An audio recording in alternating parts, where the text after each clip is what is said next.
नमस्कार। आज हम एक बहुत ही दिलचस्प और जरूरी विषय पर बात करने वाले हैं। भारतीय संविधान के मौलिक अधिकार। ये वो अधिकार हैं जो हमें सरकार की किसी भी मनमानी से बचाते हैं और एक नागरिक के तौर पर हमें मजबूती देते हैं। आज की हमारी ये पूरी चर्चा कुछ खास सवालों के इर्द गिर्द घूमेगी।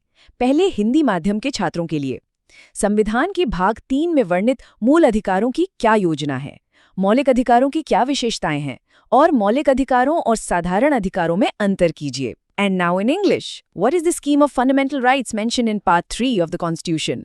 What are the main features of fundamental rights? Distinguish between fundamental rights and ordinary rights. तो चलिए एक एक करके इन सभी सवालों के जवाब ढूंढते हैं। देखिए, सबसे पहले तो ये समझना होगा कि ये मौलिक अधिकार हैं किसके खिलाफ। ये अधिकार हमें किसी आम इंसान से नहीं बल्कि राज्य यानी सरकार की ताकत से बचाते हैं। आप इन्हें एक तरह की अदृश्य ढाल समझ सकते हैं जो हर नागरिक के पास है, ये सुनिश्चित करने के लिए कि सत्ता कभी भी अपनी हदों को पार न करे। तो इन अधिकारों का जिक्र हमारे संविधान में कहाँ है? ये संविधान के भाग 3 में दिए गए हैं। इसमें कुल 26 अनुच्छेद हैं और हर अनुच्छेद हमें एक अलग तरह की सुरक्षा या शक्ति देता है। अच्छा, अभी हमने राज्य शब्द का इस्तेमाल किया, तो इस राज्य का मतलब क्या है? क्या सिर्फ केंद्र सरकार? नहीं, अनुच्छेद 12 इसे बिल्कुल साफ कर देता है। राज्य का मतलब है भारत की सरकार और संसद, हर प्रदेश की सरकार और विधानमंडल, और तो और हमारे इलाके की नगर पालिका या पंचायत भी। मतलब सत्ता चाहे किसी भी स्तर पर हो, वो इन अधिकारों के दायरे में आती है। संविधान ने इन सभी अधिकारों को 6 बड़ी श्रेणियों में बांटा है। हम इन्हें 2 हिस्सों में समझेंगे।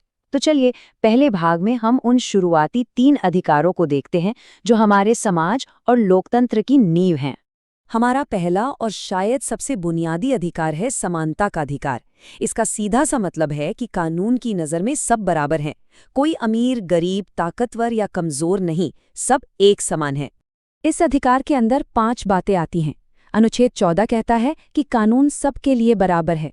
अनुच्छेद 15 धर्म, जाति, लिंग या जन्मस्थान के आधार पर किसी भी तरह के भेदभाव पर रोक लगाता है। अनुच्छेद 16 कहता है कि सरकारी नौकरियों में सबको बराबर मौका मिलेगा। अनुच्छेद 17 छुआछूत जैसी अमानवीय प्रथा को खत्म करता है और अनुच्छेद 18 राजा या महाराजा जैसी उपाधियों का अंत करता है ताकि कोई भी जन्म से खास न माना जाए।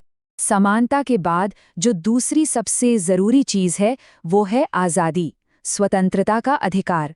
ये वो हवा है जिसमें हमारा लोकतंत्र सांस लेता है। ये हम सबको अपनी जिंदगी अपने तरीके से जीने की ताकत देता है।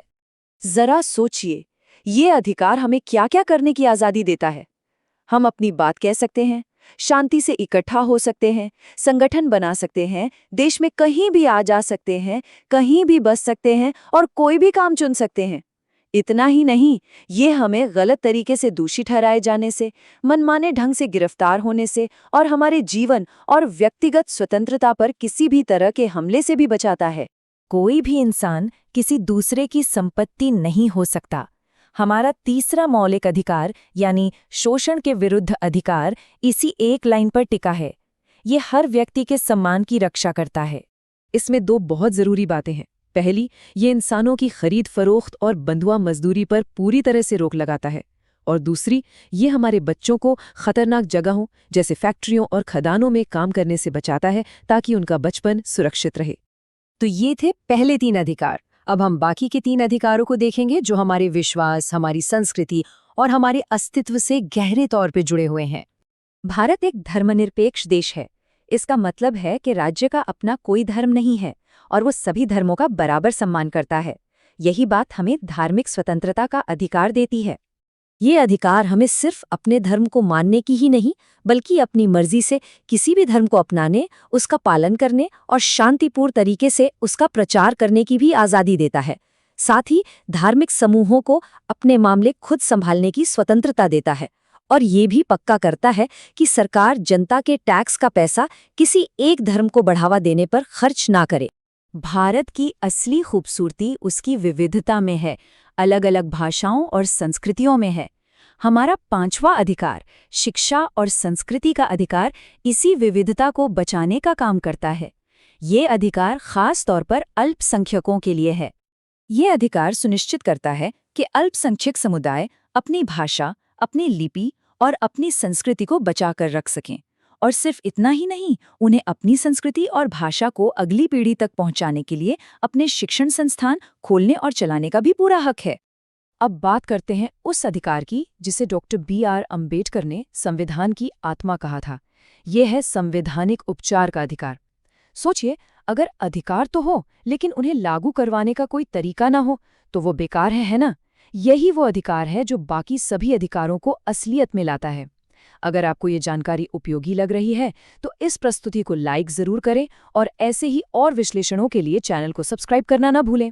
तो हमने इन 6 अधिकारों के बारे में तो जान लिया, लेकिन आखिर इनमें ऐसा क्या खास है जो इन्हें आम कानूनों से अलग और इतना शक्तिशाली बनाता है? चलिए अब मौलिक अधिकारों की कुछ खासियतों को समझते हैं। इनकी सबसे बड़ी खासियत है कि ये न्यायिक हैं। इसका मतलब है कि अगर सरकार या कोई सरकारी संस्था हमारे किसी भी मौलिक अधिकारों का उल्लंघन करती है तो हम सीधे हाई कोर्ट या सुप्रीम कोर्ट जा सकते हैं और अदालतें इन अधिकारों को लागू करवाने के लिए रिट नाम के विशेष आदेश जारी कर सकती हैं। इसीलिए इन्हें भारत का मैग्ना कार्टा भी कहा जाता है। एक और दिलचस्प बात, क्या ये अधिकार सबके लिए हैं? तो देखिए, कुछ अधिकार तो सिर्फ भारत के नागरिकों के लिए हैं, जैसे कि अपनी बात रखने की आज़ादी। लेकिन बहुत से अधिकार, जैसे जीवन का अधिकार, भारत की जमीन पर मौजूद हर इंसान को मिलते हैं, चाहे वो किसी भी देश का हो। और सबसे अच्छी बात यह है कि अगर कोई ऐसा व्यक्ति है जो अपने अधिकारों के लिए लड़ नहीं सकता, तो उसकी तरफ से कोई और भी जनहित याचिका या PIL दायर करके अदालत से न्याय मांग सकता है। एक और बहुत ही जरूरी बात यह है कि ये अधिकार हमें राज्य के खिलाफ मिले हैं, किसी निजी व्यक्ति के खिलाफ नहीं। जैसा कि सुप्रीम कोर्ट ने भी कहा है, ये अधिकार राज्य की शक्ति पर अंकुश लगाने के लिए हैं।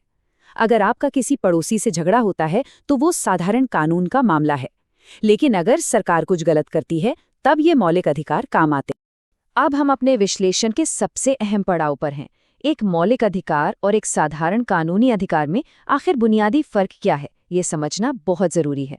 चलिए देखते हैं। देखिए, पहला फर्क है स्रोत का। मौलिक अधिकार सीधे संविधान से मिलते हैं, जो देश का सबसे बड़ा कानून है, जबकि साधारण अधिकार संसद या विधानसभा के बनाए कानूनों से मिलते हैं। दूसरा फर्क है बदलाव का। मौलिक अधिकारों में बदलाव करना बेहद मुश्किल है, इसके लिए संविधान में संशोधन करना पड़ता है, जबकि साधारण कानून को संसद आसानी से बदल सकती है। तीसरा फर्क है लागू होने का। मौलिक अधिकार सीधे राज्य के खिलाफ लागू होते हैं, जबकि साधारण कानून आम लोगों के आपसी रिश्तों को नियंत्रित करते हैं। एक और बात, कोई भी नागरिक अपने मौलिक अधिकारों को छोड़ नहीं सकता।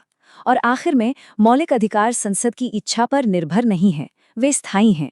तो कुल मिला के हम ये कह सकते हैं कि मौलिक अधिकार सिर्फ कुछ कानून नहीं है, ये हमारे संविधान की आत्मा है, हमारे लोकतंत्र की धड़कन है।